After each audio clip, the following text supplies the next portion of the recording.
Morning everybody, 4th of July, another day in my daily diaries of looking after my wife with Parkinson's. Last night I managed to get Angie to bed about 11:15. She was sat on the couch all evening tired. Even at one point during the evening there was nothing on telly, so I went on Netflix and found something I've been meaning to start watching, so put that on, and it was only on about 10 minutes, and Angie said, "I've seen this." I said, "No, you haven't, Angie, we've not watched this one." "Yeah, I've seen this." "So when have you seen it?" He said, "This afternoon." So I don't know how she can come up with that. I said, so I tried to explain. I said, "No, you haven't, because the sitter was here, you didn't get up." She didn't get up till 11:30, 11:45. I managed to get her up because she was still eating her breakfast when the volunteer sitter come at 1 o'clock. So I said, "Yeah, so the sitter was here 1 till 3. I've been here." She then got very tired. The sitter come and said to me, because I didn't get out yesterday. I said I was going to go for a coffee, but I'm glad I didn't really, because the sitter come and said to me, I was just outside doing stuff. Said she keeps saying she's very, very tired. So she did well with the word search again, which the sitter sat doing with her, but she got here at 1 o'clock, and by the time she'd started doing the word, so it must have been about 20 past, so she must have done a good hour of it, which is good. Obviously it's good for the brain. But then she come out and said she'd gone very, very tired.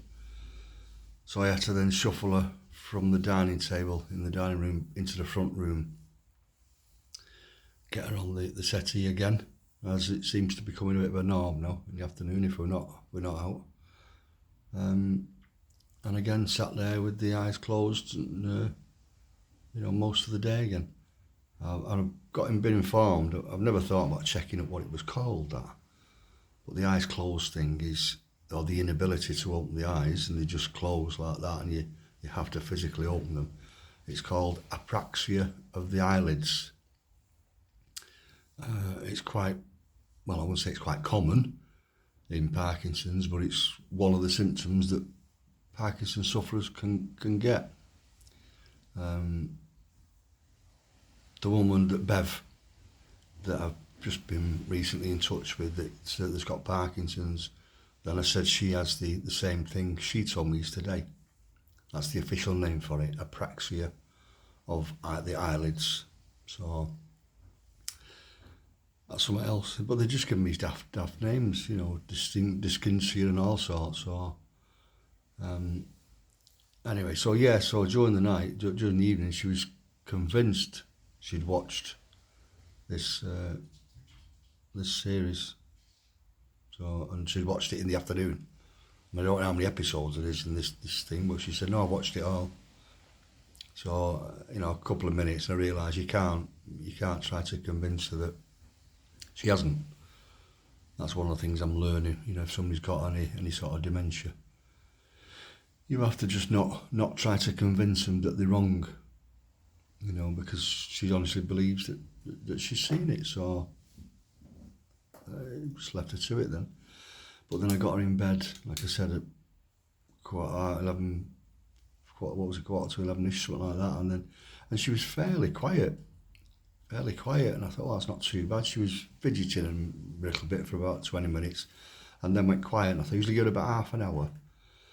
But then at 11:30, 20 past 11:30, I kept checking on my camera, and she was actually trying to turn herself over, because I had her lie on her back or on her side, on her right side, and she's trying to turn herself completely over so she would lay on her front, and she'd make a right pig's ear of it. Properly woke herself up. So I had to go in and turn her over, and then you want to go on your front? No. So what do you want to do? Do you want to go on your back or your side? My side.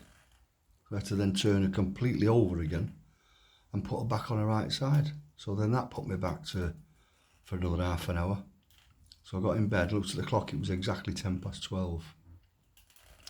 And then at 5 past 2, I'm up out of bed again. I'm up out of bed, sorting her out. Anyway, it is what it is. It is what it is. Once I sorted it out, got back in bed, because I thought I'm not staying up at this time. I tried and get back in bed, and the last time I looked at the clock, it was about 5 to 3. So obviously then I nodded off. Next time I looked, it was 6 something, and then I got up at 7:10. But even yesterday morning, she didn't get up, like I said, till late. All morning she was really, really restless. Really restless in bed. Legs were going, covers were coming off. I kept going in, right, did you want to get up? No. Half an hour. That's a favourite saying. But really, really restless. And then, like I said, then she got up.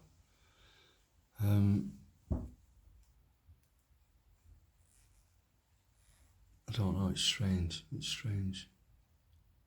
My brother said he asked about, because I keep going on about this medication, exercise and diet. My brother asked about, would swimming be any good? Because Angie she can't do exercise now. I mean, she could sit in the chair and do arm stuff and maybe a bit of leg stuff, like just as a bit of movement, a bit of mobility. But I mean, she won't even do that now. But he mentioned about maybe taking a swimming. Would she not like swimming? Well, it's impossible to take her swimming now, because I mean she can't hold her own weight or anything now, and well, there's just other stuff. I just couldn't put her in swimming baths. We did start going because she's liked swimming over the years. Even when we was younger, she liked to go to the baths and swim. If we're going on holiday and stuff. So this like about 12 months into a diagnosis, or 18 months maybe, I'm not quite sure, and it was in, and we started going to the local baths once a week at first, then got it up to twice, but after 5 weeks, that's when she fell and broke her wrist. So obviously that put it back, we had to stop going to the swimming baths then. And then it never materialised, and then she just, nosedived from there. So yeah, again, that's something. If you are got the Parkinson's diagnosis and you're in the early stages and maybe you don't like exercising, try swimming. Go to the baths once or twice a week. It's a good overall exercise while you can. But even if you can't do that, just at least do the mobility exercise, standing, the balance. But again, I keep harping on about it, but it's so important. It's so important. Join a Parkinson's exercise class. You don't have to join a normal exercise class. Don't go to a gym and all that. Just get in touch with your local Parkinson's group, and find out where the NHS still do an exercise class for you. So it's so important. Get that sorted out. So it's Friday today. So again, I'm going to do the usual. I'll leave her in bed as long as she wants, up till about 12 o'clock if she's still in bed. Then get her up, washed, dressed and out, breakfast and out, meet her sister. As per usual, I mentioned it last night. So I said, yeah, do you want to do? Don't forget we go. So she nodded. So, and I think the nod wasn't just an automated nod. It was a nod of, yeah, I remember we seen Marilyn. So, hopefully, yeah. She got the calendar wrong again yesterday morning. I said, right, and use that. I can't think of another way of approaching it. I need to have a read up or something, but so again I said, Angie, go on, Angie, use this. Who's that? She said, she called Ainsley, she called him Cade, that's one of the grandsons, and she called Arlo, who's next in line on the picture, Baby Wayne, Baby Wayne's 10 now. So we used to just call him Baby Wayne because his dad was called Wayne. And then me, So that was herself. And then baby Harley. She got baby Harley today, so she got 2 out of the 4. But at least the 2 she got wrong, at least she said the names of other grandkids. Whereas sometimes she'll just shake her head and say, I don't know. I don't know. So I don't know if that's a good thing or a bad thing. I'm not sure. I'm not sure whether it is. So again, I'll let you know what happens this morning. And we'll take it from there. Again, I think it's a good indication for myself. Just to see if it's I don't know. I think it's I don't know why it's a good indication to myself, but maybe it allows me to, if she starts getting it wrong every single day on every single month, then maybe it's telling me, yeah, she's deteriorating. But if it's just sporadically, then I don't know. It's just something I'm into, an habit now, and I'll just keep you informed anyway.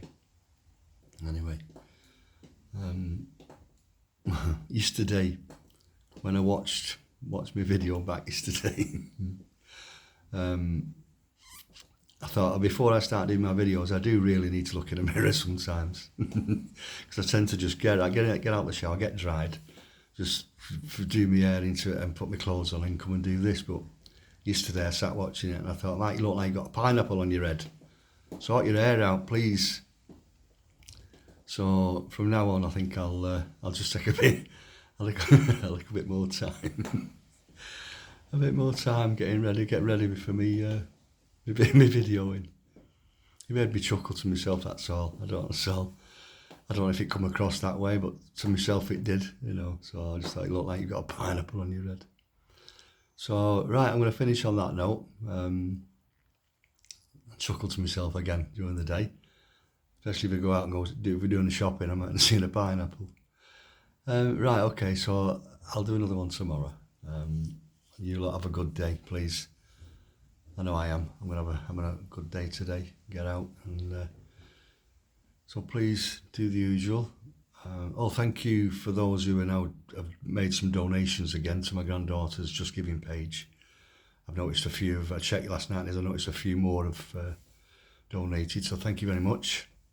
For those of you that are not sure what I'm talking about, if you click on my profile page here on TikTok, there's a link to the Just Giving page for my granddaughter's 13-mile trek around the Derbyshire Dales in aid of Alzheimer's, which obviously dementia comes under Alzheimer's.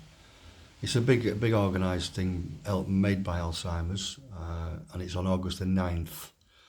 And she's been doing some training for it, and she's up to, 1,300 and something now a page. So yeah, I'm trying to get it up to about 1,500 quid. I reckon she can get to. So have a look at that for me. If you can donate, please, by all means do. And if you can't, it doesn't matter. But at least have a look and, but please read the story that she's put to it. It just gives you an insight as to Angie as she was. It's nice to read. All right, so I'll get off now for now, and then do another tomorrow. So as usual, please, if you're watching on YouTube, press your subscribe button. If you're watching me on TikTok, please follow me. Press your like button. Send me comments. Share it. Send it to your friends and family and work colleagues. Let's just try and get a bit more awareness out there of this. These awful diseases, Parkinson's and the dementia. Please, Parkinson's is worse than most people realise. Again, we've all heard of Parkinson's, but you don't know the half of it until you get involved. And that includes myself. It's only since Angie's had a diagnosis that I realised just how much of a horrible disease it is. And then the dementia kicks in. Not everybody gets Parkinson's, but a lot of them. So that Parkinson's brings on the dementia. All right, I'm going to end on that one, and cheer myself up and get out. I'm going to make a cup of coffee and sit out in my garden. All right, so as usual, you take care now. Bye.